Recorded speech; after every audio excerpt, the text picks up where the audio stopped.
All right, so Frank decided to go ahead and buy an IMS tank because the Clarke tank that we got for his 03 KTM was such a piece of crap, and I'll discuss that here in a moment when I take the cover off his bike out there. But this tank here, just unpacking it and looking at it, the quality of it is just way better. The plastic feels thicker. I mean, I don't know if it is, but it just feels thicker. And then all of this on the inside is textured.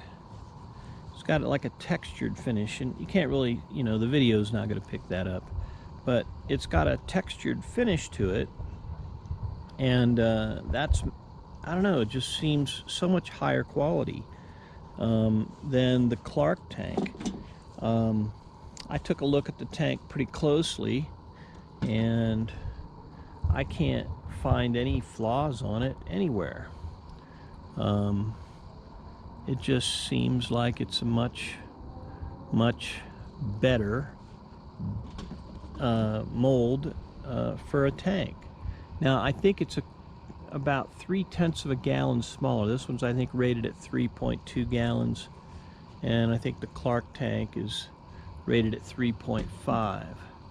So when I pull the Clarke tank off, we'll have a look. Gas cap is similar to the Clarke tank, but it doesn't screw down as far. There's not as many threads to screw down to get this one full. So anyway, I thought I'd shoot a video here, and then I'll add to this video and show you what's wrong with the Clarke tank, why we had to do this, because it's just a disaster. So anyway, we'll leave that tank sit here. I've got to go wash it out first and make sure there's no residue inside of it. So I'll wash it out, and then I'm going to pull the tank off of his KTM, the Clarke tank, and I'll dump the fuel out of it, and we'll wash it out as well, because I don't know what we're going to do with it. We bought it from Rocky Mountain ATV, and they've not been very good about warranting the tank. We've had multiple emails. We've sent them pictures.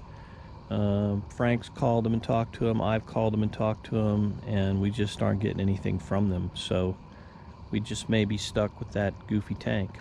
So I'll show you what's wrong with it here once I get his bike uncovered. Okay, let's talk a little bit about this Clarke gas tank and some of the issues that I had with it. First of all,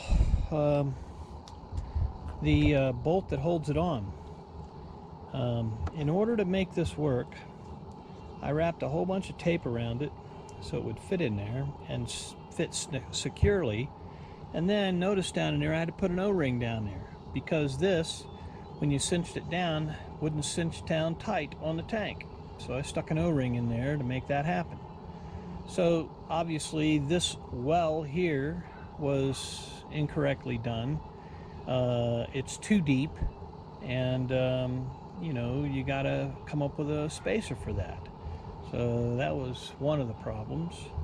The other issue was, so where this goes up right here, and then where you put your seat on, you couldn't get the seat to fit and line up so that you could get bolts in here. And so if you look in there, I had to oval out that hole, okay, and then this one over here I had to do the same thing too, in order to get, well, it's not so much on that, I didn't oval that out, but over here on the seat. Let's look on the seat. You can see I had to oval out the holes on that and on the other side to get those so that the seat would slide forward enough to latch onto the, to be bolted on. This part up here, I had to make that deeper so that it would go up far enough. So clearly the seat, it wouldn't fit unless I did all that work. That was a lot of effort to get that to work. Since we're over here, I'll show you the gas cap. So take a look at the gas cap. It's all split open. When you tighten it all the way down, it just splits it out. I tried gluing it to get it not to do that, and as soon as I tighten it back down, it just split right back out. So the gas cap doesn't fit properly, and if you go online and read about it, you'll see that that's a very, very common problem with the Clarke gas tanks. In fact, so much so that Tusk sells a lot of their billet aluminum Clarke gas tank caps to people who are frustrated with this problem. Here's another problem: kickstart lever. So no matter how you adjust it here, you cannot get it to where it will fit into that slot. All right, so if you go back, say 1, then it's up too high. Okay, so if you want it to fit in there, you got to go to a spot where it's going to hit right here, and then what you have to do is you have to remember to stick it up in there every time after you kickstart the bike, which you're not going to remember to do. So I put this Gorilla Tape on here, several layers, in order to try to make sure that, you know, we weren't going to punch a hole in there. But you can see it's already punching a hole, you know, into the Gorilla Tape. So another flaw: this whole pocket design is incorrect for this bike. The gas tank back here, where it fits up here, so I had to round off the frame here, and I did it over here on the other side as well. Round it off in here. If you look, you see it right here. I had to round that off because it was up against the tank, and it would eventually would have rubbed a hole in the tank right there. So the tank itself just doesn't fit well. Okay, now the petcock. Well, getting the petcock in there, and then the bend that you have to make in order to get to your carburetor, I played around with several different pieces of hose that I had. Finally, I found a piece of Motion Pro hose that I had that would bend and not kink. But what I did was I ended up putting this zip tie around the part where it would kink so that it would keep it from kinking. I crushed that down so it just kind of keeps it round.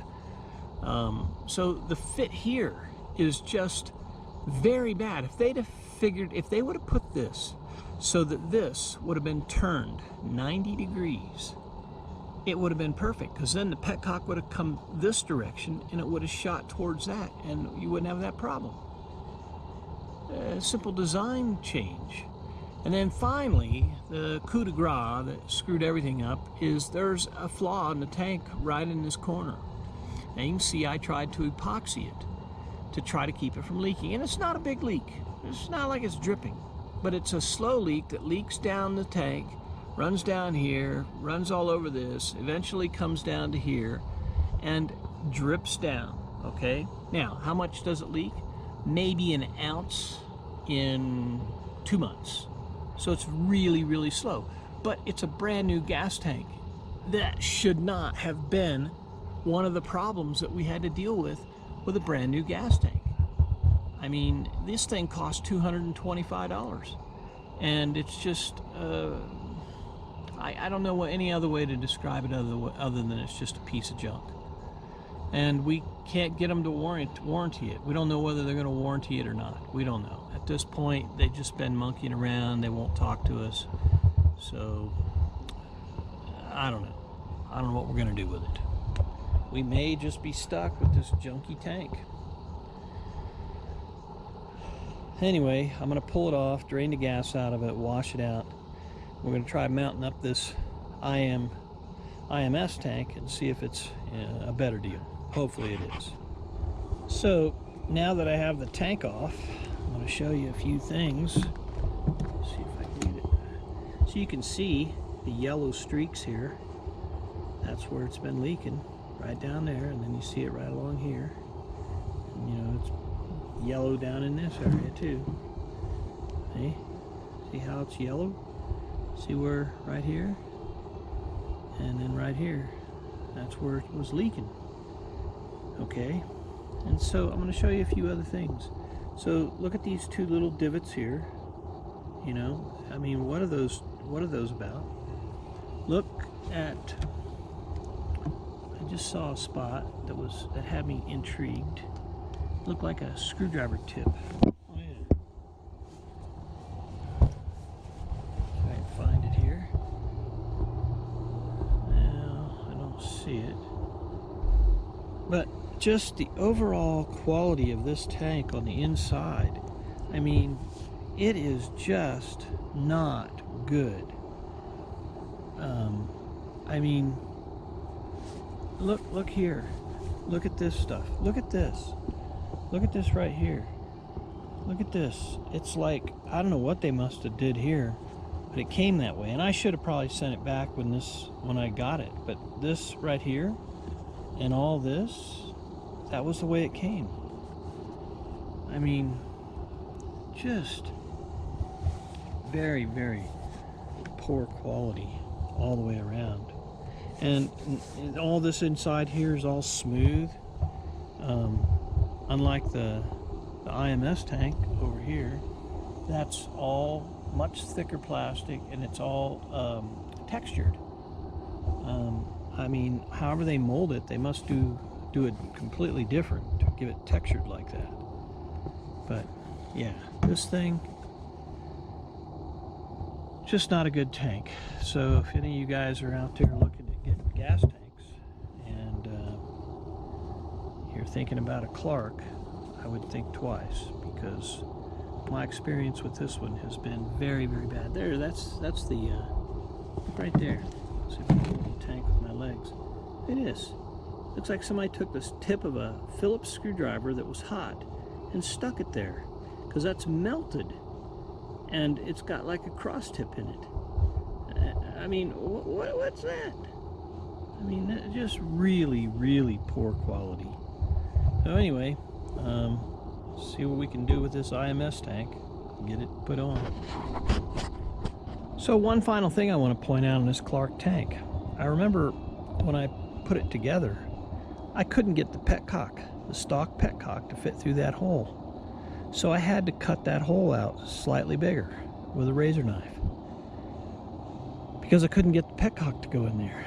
So just another thing, like I say, the overall quality of this gas tank is very, very poor. All right, so I have the IMS tank, and like I say, overall the quality looks fine. It appears to be better quality than the Clarke tank, but it won't fit. Why won't it fit? Well, let me point it out to you. So I'm struggling trying to get it to go over the rubber donuts that it fits on. But the real problem is, maybe you can see it in there, is it hits the thermostat housing. The tank comes up against that, won't push forward any further, so it won't go down all the way. Wonderful. So, how do you solve that problem? Well, probably the only way, let's see if I can show you up in here. So basically we're trying to get these donuts, get it to slide down, and it has to go forward, down like that. And in order to fit it, so basically this slides down at this angle, which means it pushes forward.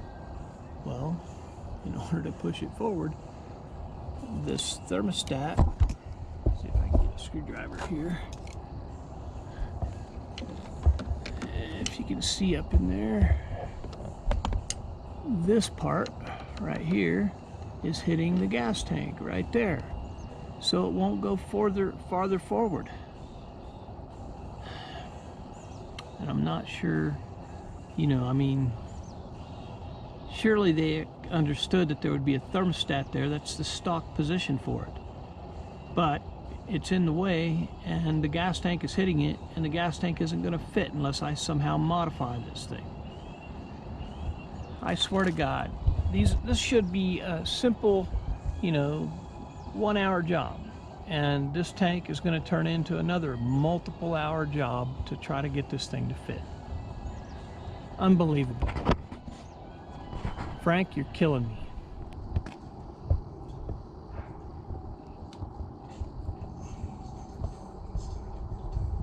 All right, so this hose, you look here, you can see that I took the thermostat out.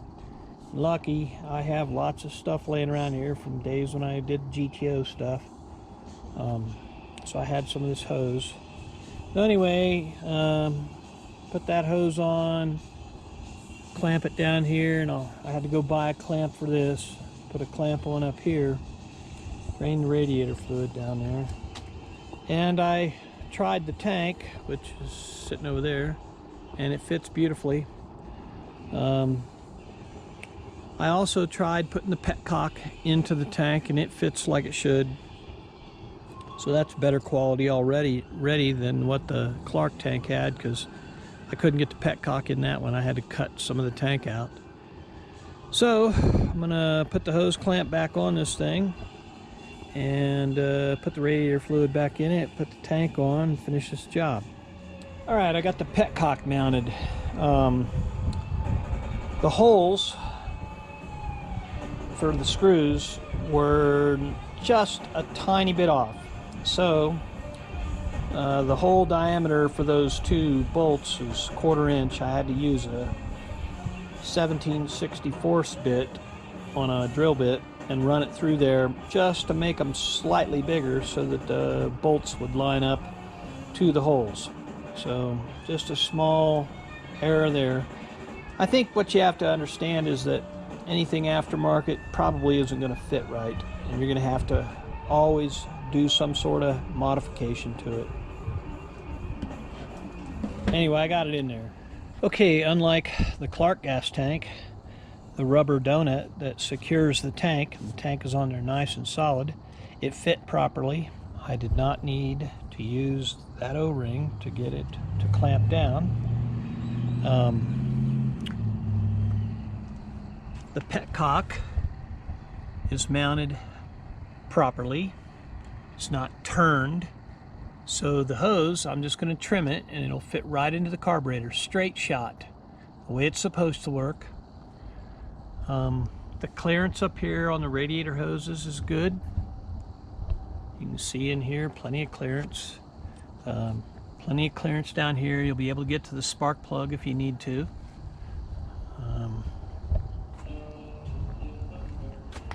The shrouds bolt up perfectly, and I just zip tie these down here because the bolt holes don't line up because I put the radiator guards on there. But yeah, this one fits the way it should fit. Look at that. Look at that clearance for the kickstart lever. Perfect. I mean, if you know, I mean, it's the way it's supposed to be. The Clarke tank is just pure garbage. So I don't know. I mean, I have not heard anything from Rocky Mountain ATV. I don't know what they're going to do. They probably won't warranty it, but it's just a bad design, bad tank. Notice the clearance here. Plenty of clearance. I wouldn't have had to round those off. I mean, this tank just fits. Other than the thermostat thing that I had to deal with.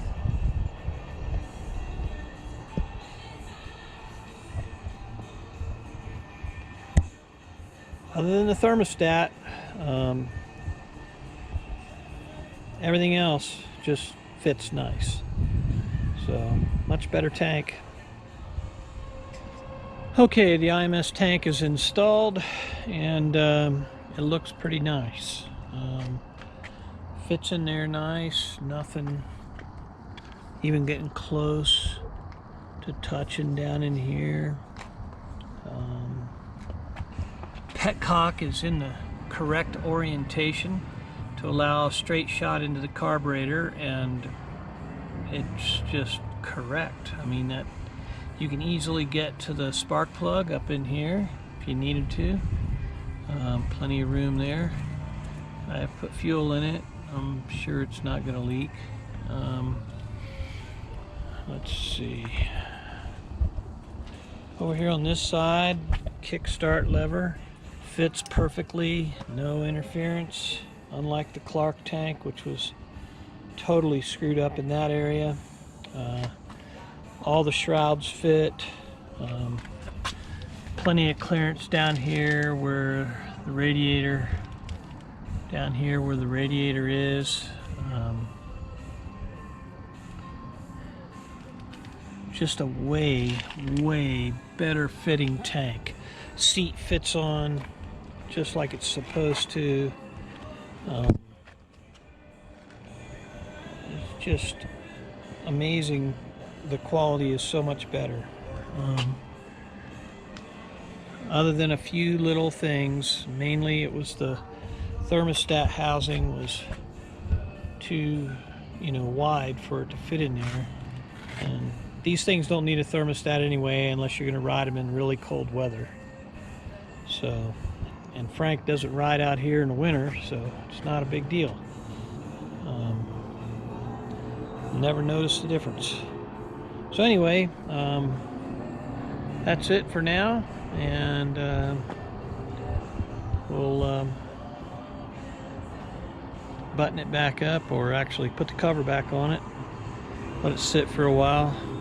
I'll see if it leaks. I know it's not going to, and call it a day.